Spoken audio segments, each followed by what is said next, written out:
Hello students, हमने कल nitro alkanes के बारे में पढ़ा था और उनकी केमिकल रिएक्शंस देखी थी। बीएससी पार्ट 2 के पेपर 2 के लिए हम नाइट्रो कंपाउंड्स के अंतर्गत आज नाइट्रो एरीन्स की केमिकल रिएक्शंस के बारे में बात करेंगे। नाइट्रो कंपाउंड्स आपने 12th में भी पढ़े हैं, उन्हीं का एक्सटेंशन के रूप में हम उसको विस्तार से यहाँ पर पढ़ रहे हैं। Mechanism of nucleophilic substitution reactions और उनकी मैकेनिज्म जो है नाइट्रो कंपाउंड्स के लिए किस प्रकार होती है, कौन कौन से सब्स्टिट्यूएंट्स हैं जो -I और +I इफ़ेक्ट रखने के कारण इस मैकेनिज्म को प्रभावित करते हैं, कौन कौन से न्यूक्लियोफाइल हैं जो इन पर अटैक करके रिएक्शन और प्रोडक्ट्स दे सकते हैं। इन सभी का पहले हमें बेसिक दिमाग में हमारे होना चाहिए और उसके बाद हम इसकी क्रियाविधि को समझते हैं।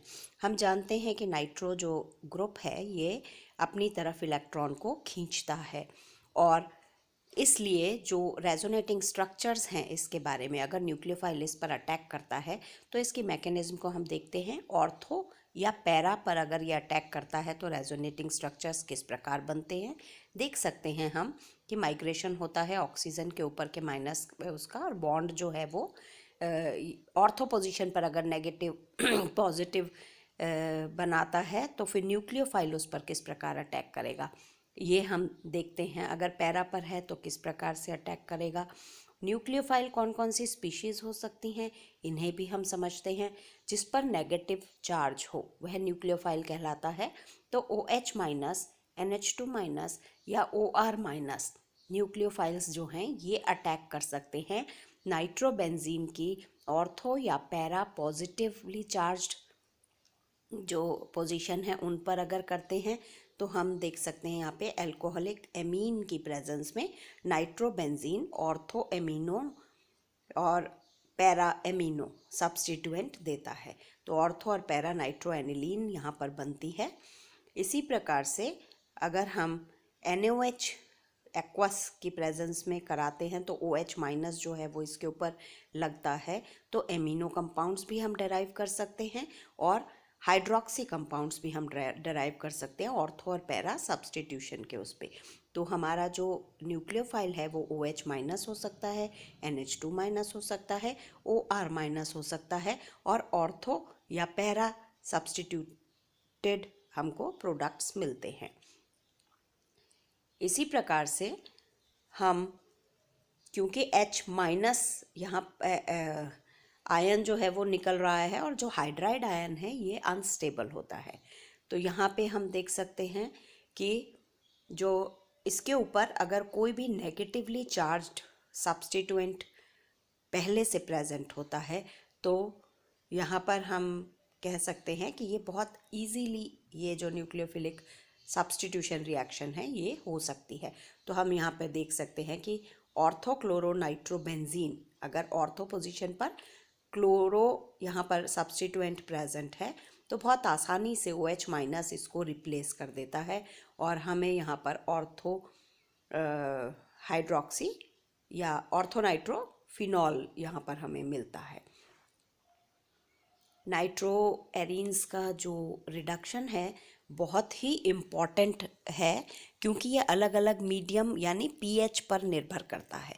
तो सबसे पहले तो हम ये समझें रिडक्शन हम किसे कहते हैं, हाइड्रोजन मॉलिक्यूल के एडिशन को। तो यहाँ पर मैक्सिमम टोटल 6 मॉलिक्यूल्स 6 एटम्स जो हैं हाइड्रोजन के वो ऐड हो सकते हैं किसी नाइट्रो कंपाउंड पर। तो यहाँ हम देखें कि अगर एसिडिक मीडियम हम लेते हैं तो कंप्लीट रिडक्शन होता है यानी 6H जो हैं वो लगते हैं और पूरी तरह से हमें रिड्यूस्ड कंपाउंड मिलता है। और अगर हम न्यूट्रल लेते हैं या हम बेसिक लेते हैं तो 4H या 2H जो हैं वो ही एब्जॉर्ब किए जाते हैं और पार्शियल अपचयन होता है। और अपचयन किस प्रकार होता है, कंप्लीट अपचयन को हम यहाँ पर समझेंगे। नाइट्रो समूह पर अगर पहले 2H यानी 2 हाइड्रोजन्स अगर एब्जॉर्ब होते हैं तो एक वाटर मॉलिक्यूल निकल जाता है, नाइट्रोसो कंपाउंड बनता है। उसके बाद अगर 2 और H इंसर्ट होते हैं यानी और फर्दर रिडक्शन होता है तो देख सकते हैं हम N और O दोनों पर एक एक एच लग जाता है, हाइड्रोक्सी एमिनो समूह बन जाता है, तो हाइड्रोक्सिल एमीन हमें प्राप्त होता है। फर्दर और 2 H लगने पर एक और वाटर मॉलिक्यूल निकलता है और एमीन मिलता है। तो हम ये सीधे से समझ सकते हैं कि कंप्लीट रिडक्शन एमीन देता है, पार्शियल रिडक्शन 4H के साथ हाइड्रोक्सी एमिनो ग्रुप देता है, और बिल्कुल पार्शियल यानी केवल 2H अगर लगते हैं तो वह माइल्ड रिडक्शन अगर होता है तो नाइट्रोसो हमें मिलता है।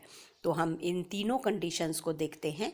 रिडक्शन इन एसिडिक मीडियम, यहाँ पर 6H जो है वो यहाँ पर ऐड होते हैं किसी भी जिंक या SnCl2 या TiCl3 की प्रेजेंस में HCl के साथ में अगर हम यहाँ पर रिडक्शन कराते हैं तो हमें एमीन मिलता है। तो नाइट्रो ग्रुप जो है वो एमीनो में रिड्यूस हो जाता है, तो नाइट्रोबेंजीन से एनिलीन प्राप्त होता है।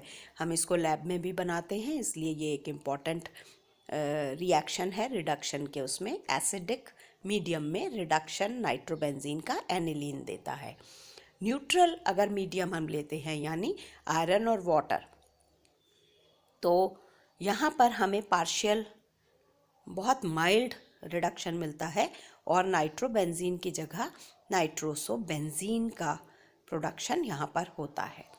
अगर हम जिंक और अमोनियम क्लोराइड भी लेते हैं तो हमें एन फिनाइल हाइड्रोक्सिल एमीन यहाँ पर प्राप्त होता है। तो 2 जिंक के मॉलिक्यूल्स और एटम्स और 4 अमोनियम क्लोराइड के एटम्स अगर यहाँ पर होते हैं तो यहाँ हम देख सकते हैं हाइड्रोक्सिल एमीन हमको यहाँ पर प्राप्त होता है।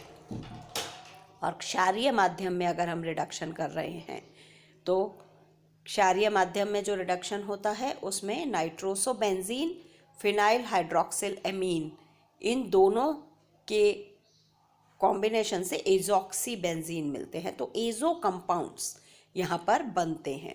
एजो कंपाउंड्स बहुत इम्पॉर्टेंट कंपाउंड्स हैं क्योंकि नंबर ऑफ डाइज और नंबर ऑफ कलरिंग पिगमेंट्स जो हैं वो हम इनसे डराइव करते हैं। एजो बेंजीन जो है वह भी फर्दर और रिड्यूस हो सकता है एजो बेंजीन बनने के बाद।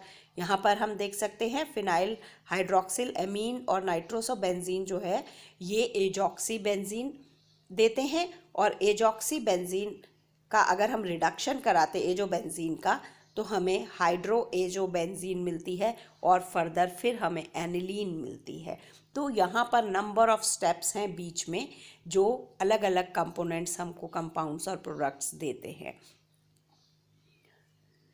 और अंतिम उत्पाद जो है वह एनिलीन मिलती है। तो अगर हम नाइट्रोबेंजीन का रिडक्शन कराएं तो सोडियम ऑर्सेनाइट बेसिक की प्रेजेंस में तो हमको ये एजॉक्सी बेंजीन प्राप्त होती है।